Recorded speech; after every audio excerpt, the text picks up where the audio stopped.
tarde, belas e belos. O nosso repercussão de hoje é sobre dependência química.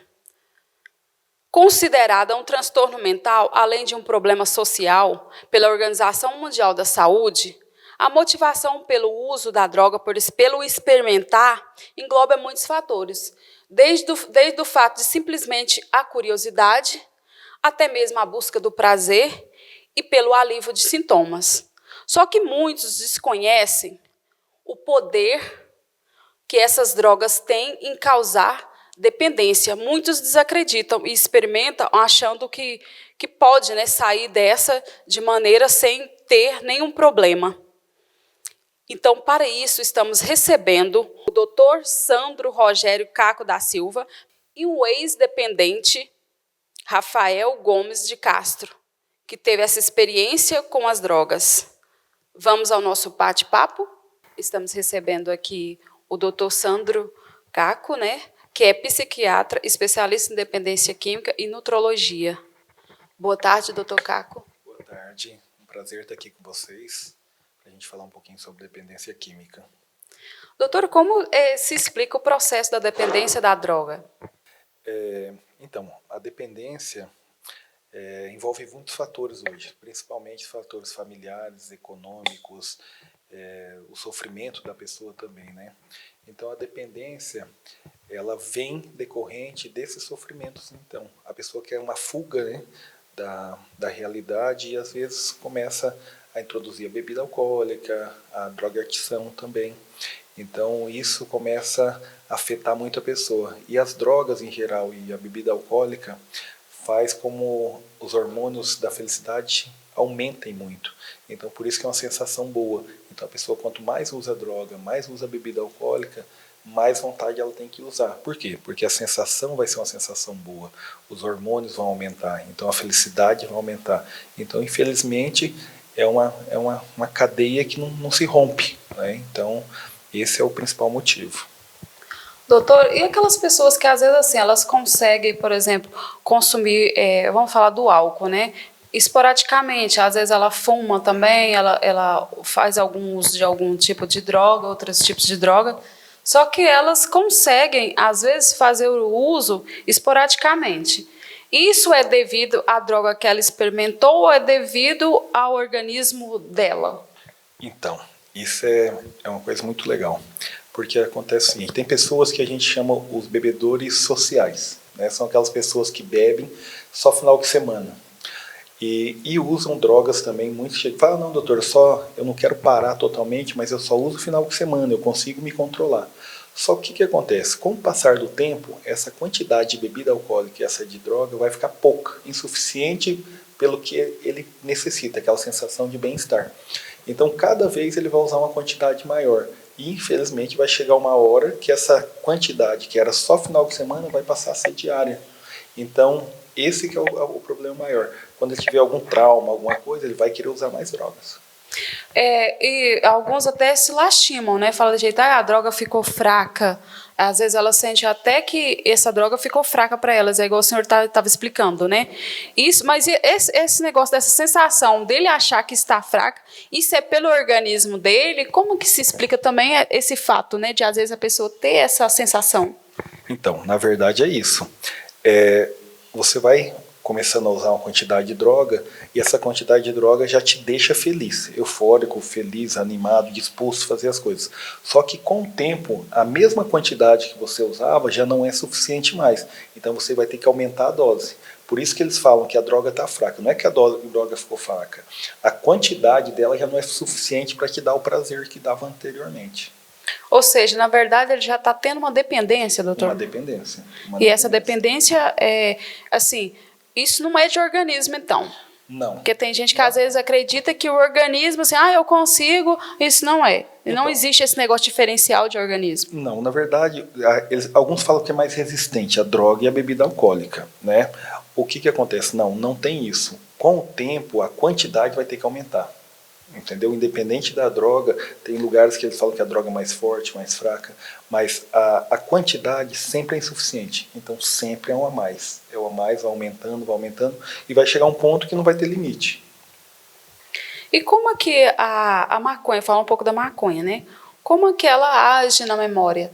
Tem algum perigo? Assim? Então, a maconha sempre foi muito estudada, né? A maconha a gente tem estudos dela de anos atrás. Então, a maconha no começo é usado por alguns países ainda como um relaxamento. A pessoa usa para ficar tranquilo, relaxar. E esse é o pensamento de todo usuário de maconha, que é para relaxar. Só que a longo prazo, o que vai acontecer? Ele começa a ter esquecimento, perda de memória, confusão, fica um pouco mais lento para as ações. Então, esses são os efeitos a longo prazo da maconha. E, normalmente, a maconha é o gatilho para início de outras drogas. Por quê? Vai chegar um ponto que ele vai usar a maconha, vai achar pouco e depois vai começar a usar uma outra droga logo em seguida. Então, é sempre um gatilho. E a maconha também, hoje a gente sabe que algumas pessoas que têm tendência a uma doença bem terrível, que é a esquizofrenia, o usuário de maconha tem uma susceptibilidade muito maior de adquirir a esquizofrenia, se tiver os traços, pelo uso da maconha. Sim. Então realmente é verdade que a pessoa que experimenta, que usa maconha, então realmente ela tem esse relaxamento. Sim. Isso não é mito, realmente não, isso acontece, isso é fato. E agora eu vou falar um pouquinho dos efeitos crônicos, né? No caso, os efeitos crônicos da cocaína. Sim. Então, a cocaína é bem mais complexo, né? Porque é uma química, então ela envolve muitos outros fatores, né? Além de, que nem a gente relatou agora anteriormente, a questão do esquecimento, da confusão, a cocaína não dá aquele relaxamento que a maconha dá, ela dá uma agressividade. Então, a maioria das pessoas que usuários de cocaína não tem aquela passividade que é o usuário da maconha. Normalmente fica mais agressivo, mais agitado, é uma pessoa mais inquieta e é uma pessoa assim que deixa de fazer as coisas muito fácil. Ele perde o prazer de fazer as coisas rotineiras. Começa a deixar o serviço de lado, começa a deixar o estudo de lado. Por quê? Porque a memória começa a ficar muito fraca. Então começa a ter os esquecimentos, vai estudar, não consegue lembrar das coisas que estudou. Então isso vai deixando a pessoa cada vez mais abatida, mais triste, mais decepcionada.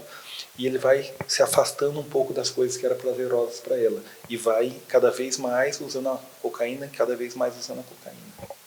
E, doutor, tem como explicar para a gente um pouco, assim, para a gente entender por que geralmente quem é dependente, que usa cocaína, geralmente ela consome muito álcool. Como se explica esse fator? Essa ligação, essa associação do álcool com a cocaína? Então, na verdade, como os meninos, até o Rafael vai explicar essa parte aí, é um gatilho do uso. Então, normalmente, quando a pessoa está usando a bebida alcoólica, ativa alguma parte do cérebro dela que dá uma vontade de ela voltar a usar a cocaína novamente. Então, com esse uso da cocaína, muitos falam que corta o efeito da bebida alcoólica. Então, eles bebem, usam cocaína e aí melhora um pouco da parte alcoólica e volta a usar cocaína de novo. Então, é tipo um estimulante mesmo. Porque o que acontece? A gente usa bebida alcoólica, quem já usou, você tem aquela euforia, depois tem aquela parte que a gente fica meio deprimido, meio triste. E com o uso da cocaína você estimula de novo, então você vai ficar feliz, animado de novo. Então por isso que eles associam muito isso, para não ter aqueles momentos só de tristeza, e mais de euforia direto. Doutor, explica pra gente como que se dá o efeito rebote, né? No caso, como que ele manifesta, quais os efeitos? Da cocaína, você Isso, fala. da cocaína. Então, o problema é o seguinte, o da cocaína, a pessoa é totalmente diferente do uso da maconha. A maconha, normalmente, a pessoa usa a maconha, normalmente estimula uma parte do cérebro também que estimula a pessoa a ter fome. Então a cocaína é totalmente diferente. A cocaína, ela estimula somente a euforia. Então a pessoa fica tão eufórica, tão bem, com um bem-estar tão grande, que ela não tem vontade de comer. Ela não tem vontade de, por exemplo, parar de usar, porque sempre vai estar com o cérebro ativado a 1000. Então, isso que é uma parte complicada da cocaína, que a hora que ele para de usar, depois de um tempo que ele está usando a cocaína, por exemplo, ele usou a noite inteira, a hora que ele acaba o efeito, ou acaba o dinheiro, no caso, e ele para de usar, aí vem aquele momento triste dela, que é a depressão. Aí vem o arrependimento, o sofrimento, a angústia, a vergonha, às vezes, até de ter usado. Esse que a gente fala que mais ou menos é um efeito que é o mais desagradável dela, né? A parte mais complicada. E o senhor acredita que vai haver um dia no mercado, né, a possibilidade de existir uma droga que causa só esses efeitos da felicidade? Porque, igual o senhor falou, que ela causa tanto o efeito desse prazer e depois vem esse efeito que é da depressão, de realmente se sentir deprimida. Sim. O senhor acredita que vai ter um... Na verdade, a gente já tem. Já tem. A gente já tem algumas. Tanto é que tem uma droga muito conhecida que é a fluoxetina. Fluoxetina, tanto é que é a droga da alegria, né?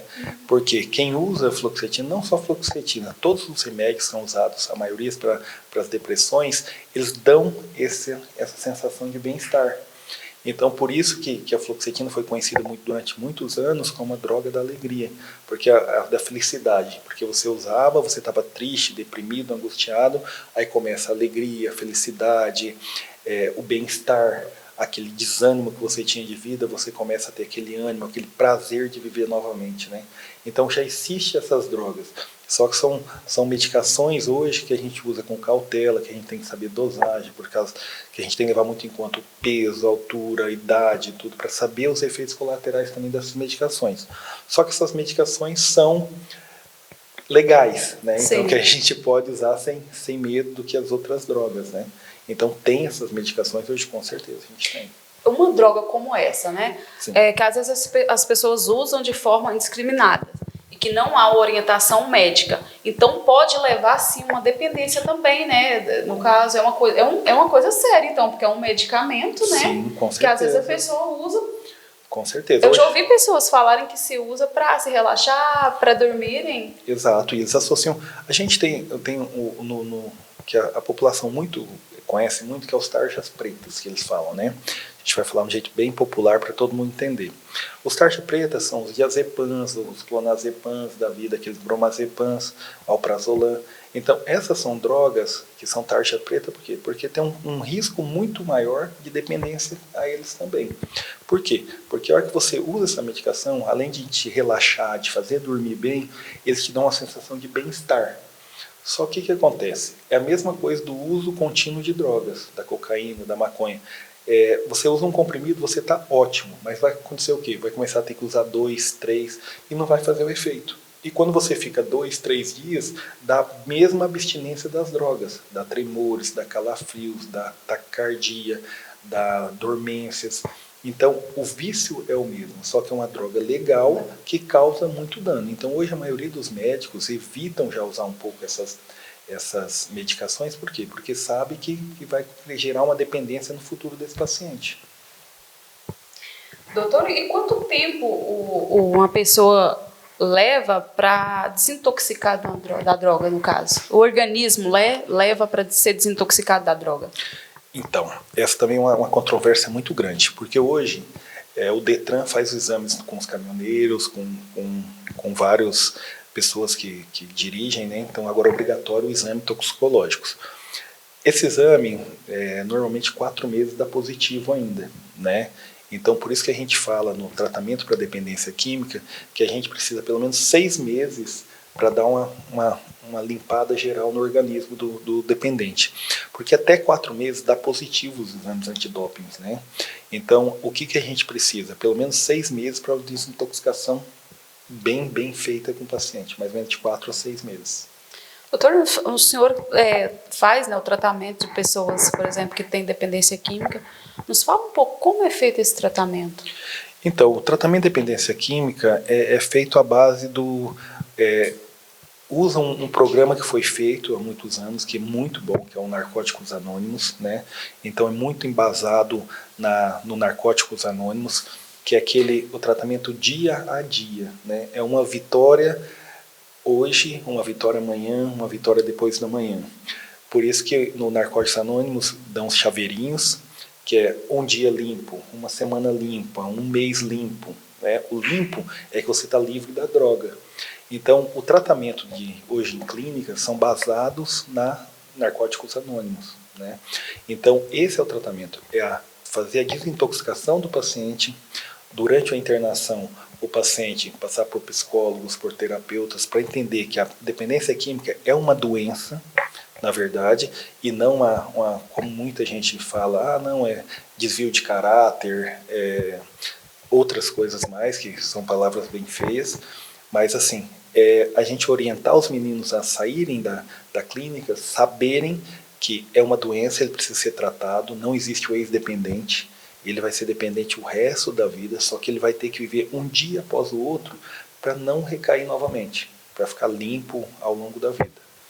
Por exemplo, as pessoas às vezes que têm essa dependência, às vezes elas não aceitam o tratamento, porque é igual o senhor falou, né? Às vezes ela não tem consciência que realmente elas precisam do tratamento. A família pode intervir ou realmente é necessário que ele esteja disposto? Sim. Então, o tratamento da dependência é um fator muito, muito complexo, né? Porque assim, envolve tudo. Então a gente tem que envolver primeiro a família, porque a família tem que saber que a dependência química é uma doença. A pessoa está doente e precisa de um tratamento. Então, se a gente não envolver a família, o meio que ele vive, o psicólogo, o psiquiatra, o terapeuta que vai acompanhar os meninos, então tem que envolver todo mundo. Porque não adianta nada eu tratar um menino, ele ficar 6 meses, 9 meses internado em uma clínica, você vê que ele está apto a voltar para a sociedade, para trabalhar, para estudar, e ele voltar para o mesmo meio que ele usava droga, onde ele começou a usar bebida alcoólica. Então isso tem que ser um tratamento completo, para a família saber que ele tem precisa de um tratamento, mas ele não precisa voltar propriamente para aquele meio que ele começou, porque a chance de ele voltar a usar novamente é muito grande, né? Então a família tem que apoiar muito grande, um apoio muito importante. E a questão 90% dos meninos não querem tratamento. Só que depois de um mês, 15 dias que estão dentro da clínica, a maioria não quer sair mais, porque vê o sofrimento que era fora, e agora uma nova vida que ele está tendo. A gente chega lá, os meninos com o peso mesmo, 20, 30 quilos mais leve que o peso normal que eles tinham. Aí você vê o menino com 30, 40 dias lá dentro, ele recuperar 20 e poucos quilos, porque voltou a comer, voltou a tomar banho, voltou a escovar dente. Porque quando eles estão no auge da droga, não toma banho, não escova mais, às vezes abandona a família, vai para a rua, porque a droga, a dependência é tão violenta que esquece dos valores. Então, lá na clínica, o Rafael vai falar disso, às vezes a gente tem que ensinar a escovar o dente de novo, ensinar a tomar banho, porque eles esquecem isso. Porque esquece, está na rua, não lembra mais de nada. Então, a gente faz uma reeducação novamente também.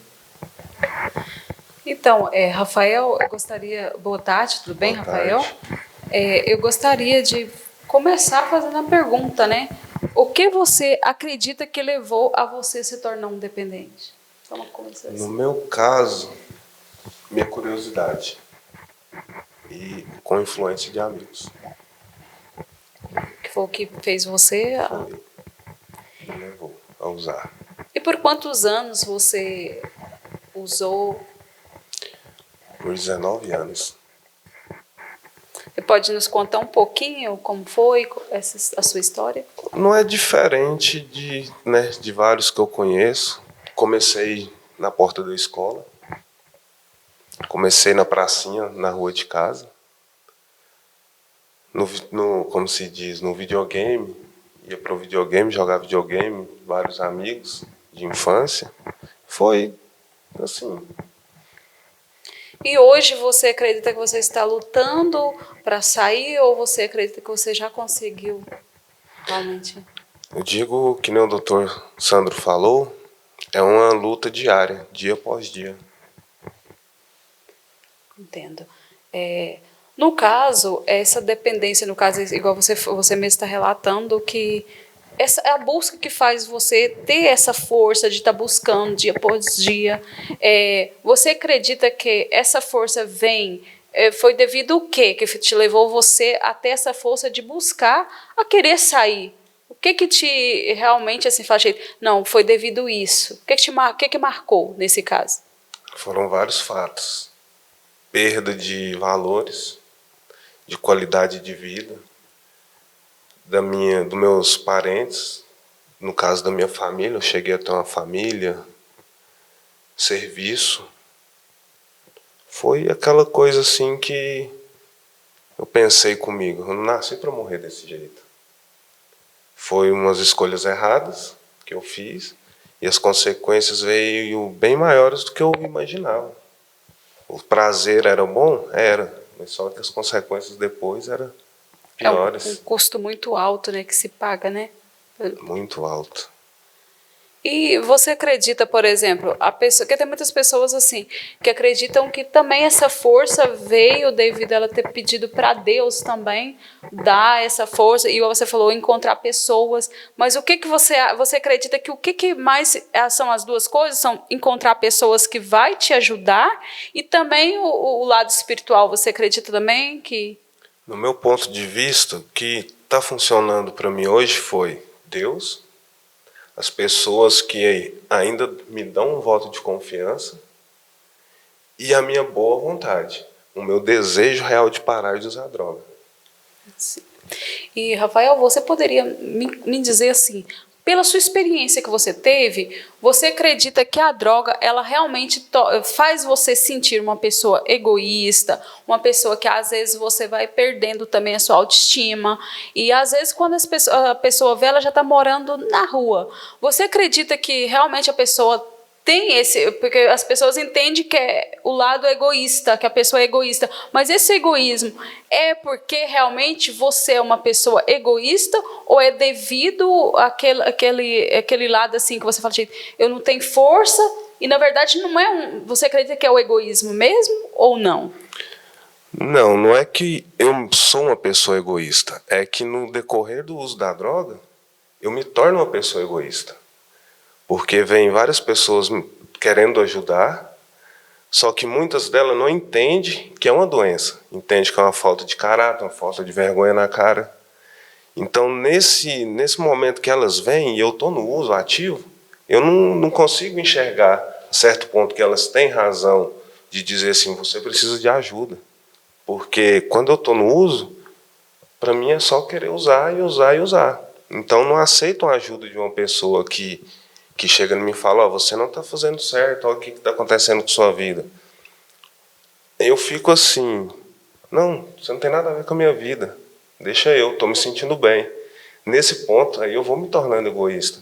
A família vem, vamos internar, você está precisando de ajuda.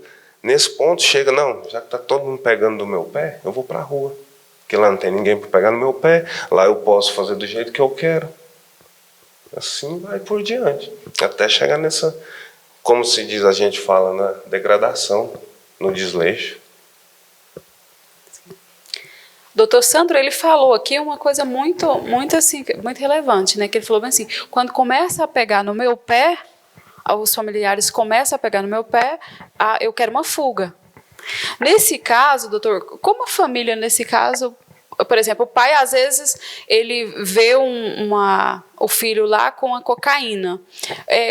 Qual a maneira que o pai deve agir para que não distancie esse filho? Então, a primeira parte mais importante, que nem estava explicando antes, é a família entender que a drogadicção é uma doença. Porque não adianta a gente pegar um senhorzinho da roça e falar para ele, teu filho está usando droga, ele vai falar, não, esse é um vagabundo, ele está fazendo isso porque ele quer, ele tem todas as coisas em casa, ele faz isso porque ele quer.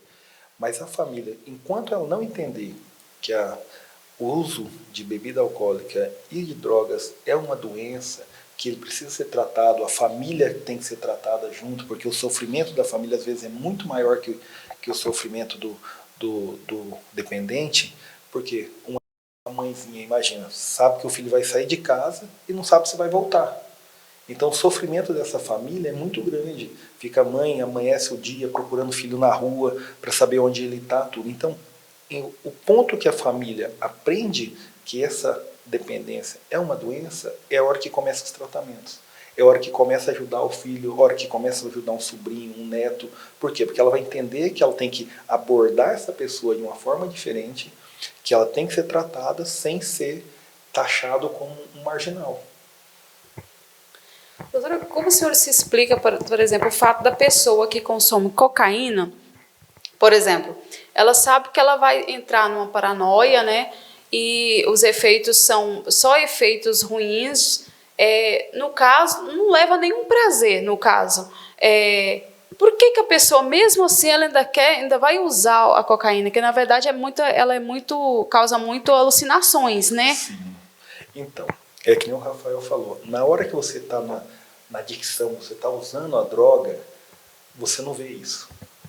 Você não vê se você ficou agressivo, você quis bater na sua mãe, se você quis bater no seu irmão, se você falou palavras feias para o seu filho, você não vê, porque o teu cérebro está tão ativado, tão acelerado, que para você é normal. Só que você só vai saber a diferença quando você para de usar. Que aquelas palavras ofensivas que você falou para sua esposa, para o seu filho, você só vai saber que você errou quando você não estiver usando.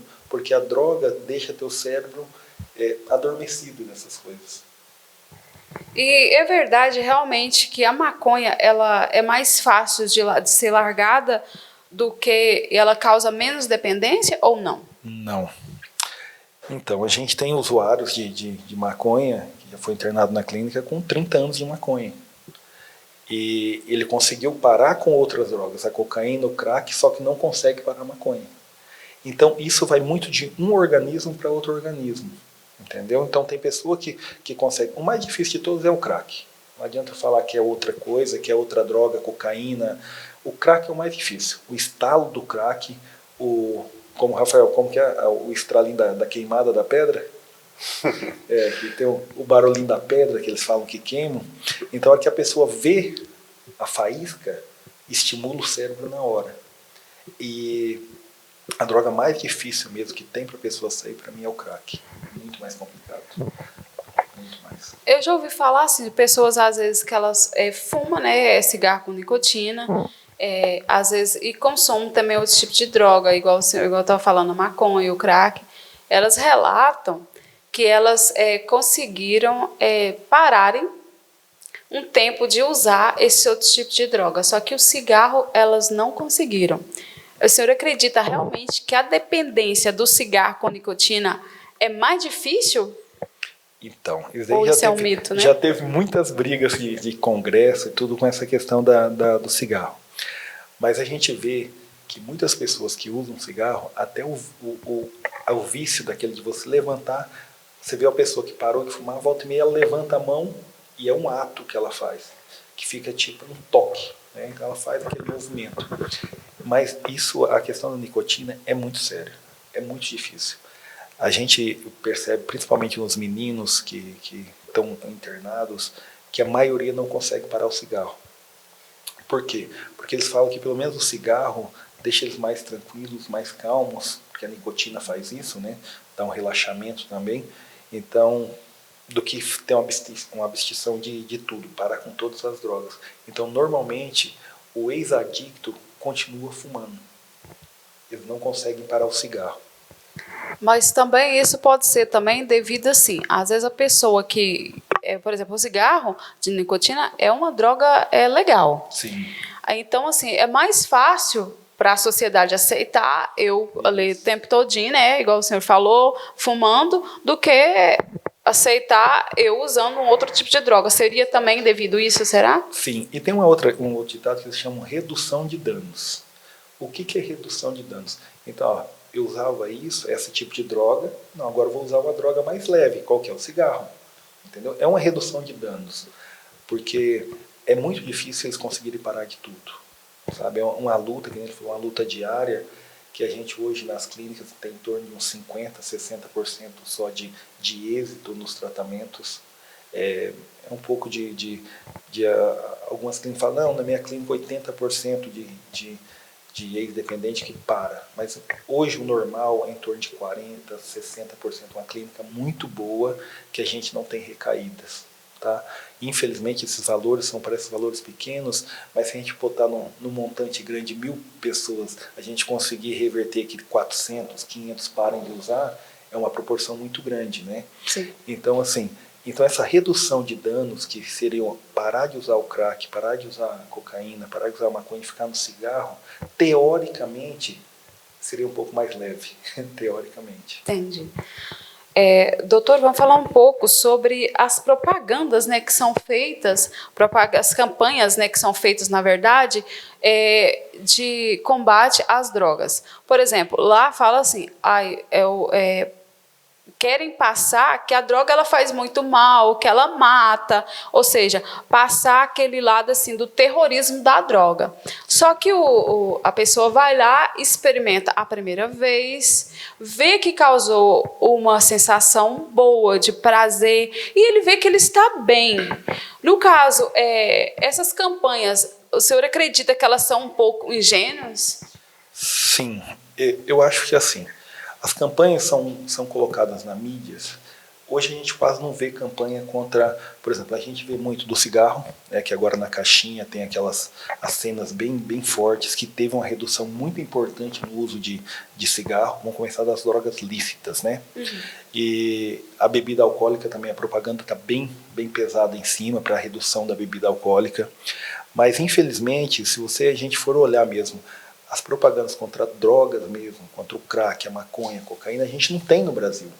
Não tem essa campanha para parar o uso mesmo dessas drogas. Então eu acho que acontece. As campanhas tinham que ser mais voltadas desde a pré-escola, começar os menininhos entenderem que isso é um problema, que vai prejudicar eles quando crescerem, porque se a gente educa e ensina para a criança que a coisa é errada, é muito mais fácil você ensinar quando ela é pequena. Não adianta você chegar num rapaz de 20 anos que já é usuário e falar, vamos fazer essa campanha para você parar de usar. Não é assim que funciona. O país só vai para frente se a gente tiver educação. Educação a gente vai tirar os meninos da criminalidade, vão tirar os meninos da rua e vão tirar os meninos do uso de drogas.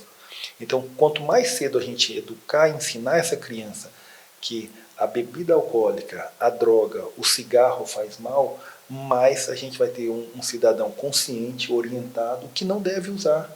Eles, vendo os malefeitos, vendo os vídeos, vendo as coisas, eles vão saber que faz mal para eles. Então, quanto mais cedo a gente começar, vai ser melhor.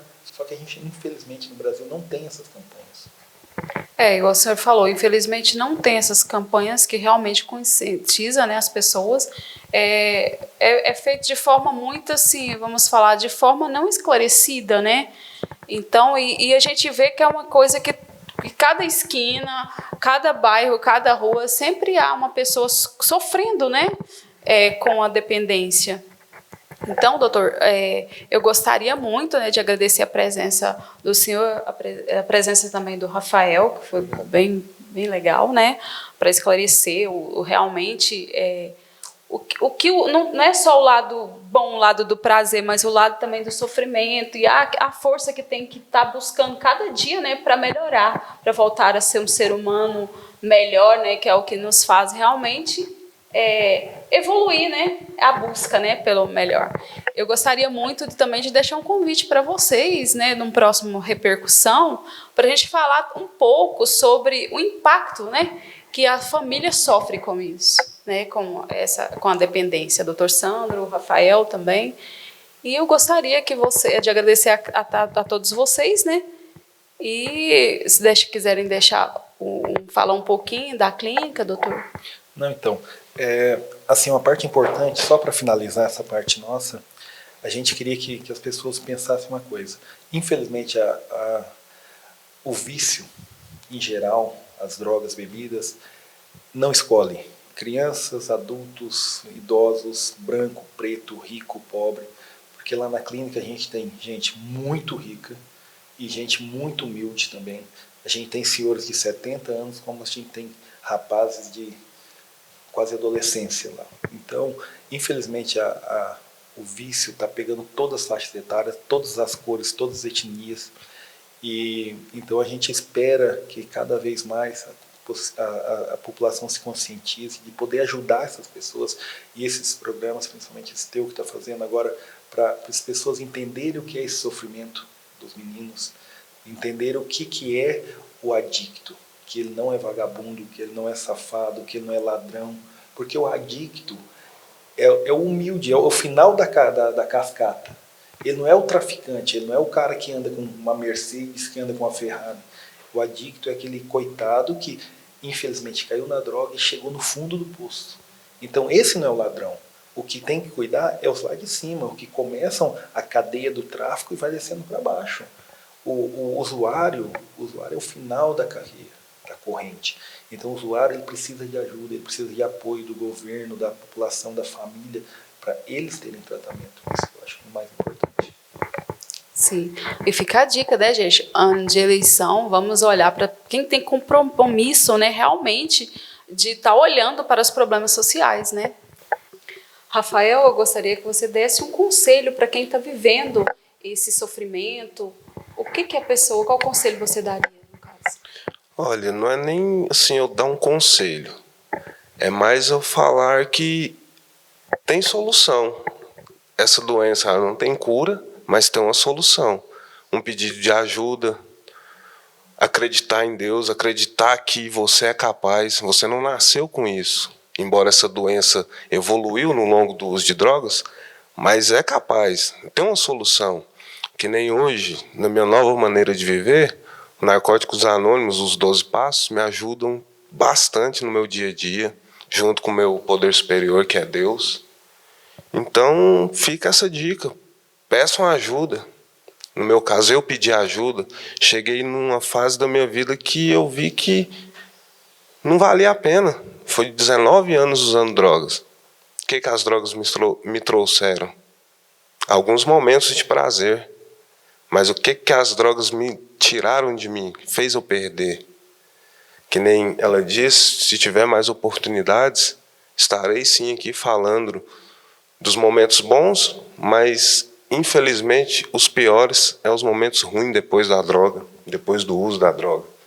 Que é o mais, tipo, vem aquela euforia, aquele prazer, mas o sofrimento depois é triste.